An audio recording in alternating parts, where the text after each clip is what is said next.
I am Koimondira. Today's subject is geotechnical engineering and the topic is lateral earth pressure.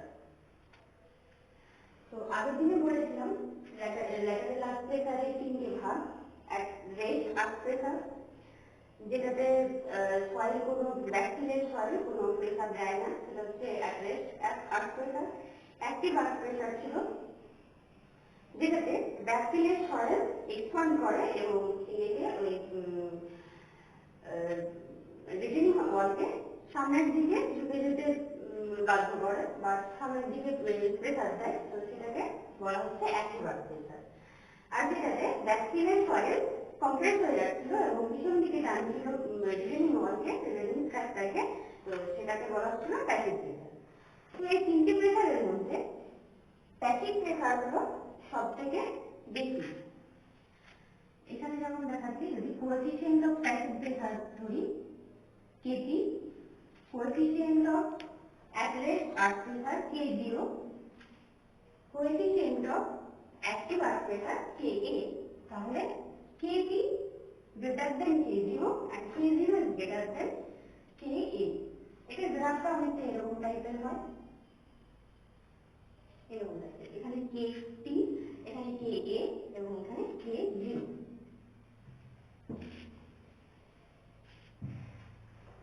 তো এটা দিয়ে কিছু problem করাবো বলেছিলাম.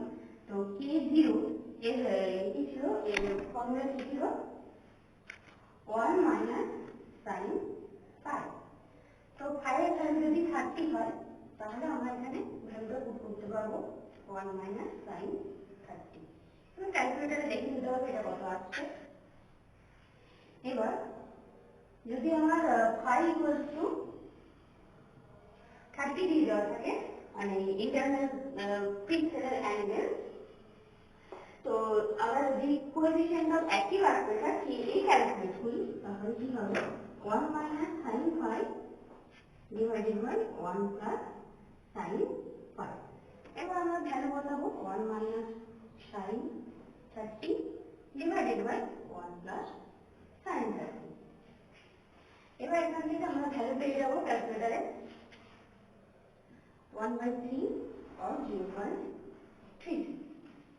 এবার আমরা যদি ফাই ইকুয়াল টু 30 ধরি এবং কেপি ক্যালকুলেট করি, তো কেপি হবে 1 plus sine phi divided by 1 minus sine phi. এবার ভ্যালু বসালাম 1 plus sine 30 divided by 1 minus sine 30. তো এর ভ্যালু হয় 3. তো এভাবে এখানে এই কোএফিসিয়েন্ট গুলো ক্যালকুলেট করতে হয়.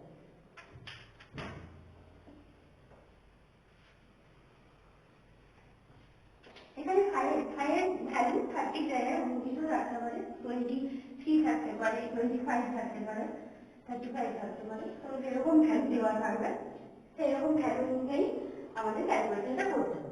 আর যদি কিছু না দেওয়া থাকে, ফাইয়ের ভ্যালু যদি কিছু না দেওয়া থাকে, সেক্ষেত্রে আমাদের 30 ধরে নিতে হবে. এবার দেখো যে অ্যাক্টিভ earth pressure,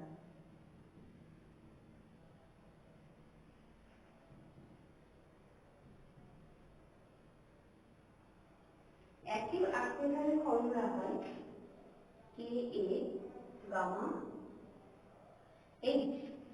Ka এটা হচ্ছে coefficient of active earth pressure, gamma হচ্ছে ইউনিট ওয়েট অফ সয়েল, আর H হচ্ছে হাইট অফ রিটেনিং স্ট্রাকচার. তো একটা রিটেনিং স্ট্রাকচার যদি এরকম হয়, যেমন রিটেনিং স্ট্রাকচার, বা সুবিধা অনুযায়ী এটাকে উল্টো দিকেও আঁকা যেতে পারে, ড্র করা যেতে পারে.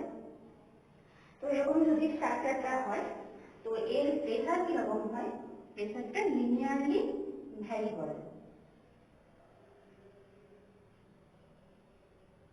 এটা যদি স্ট্রাকচার হয় এবং এখানে যদি ব্যাকটিভ থাকে, তো এর অ্যাক্টিভ প্রেসারটা কিভাবে ইউজ করা হবে না, এইভাবে এটা ইনক্রিজ করবে, উপর থেকে নিচের দিকে ইনক্রিজ করবে, লিনিয়ারলি ভ্যারি করবে. তো এই ভ্যালুটা হবে 0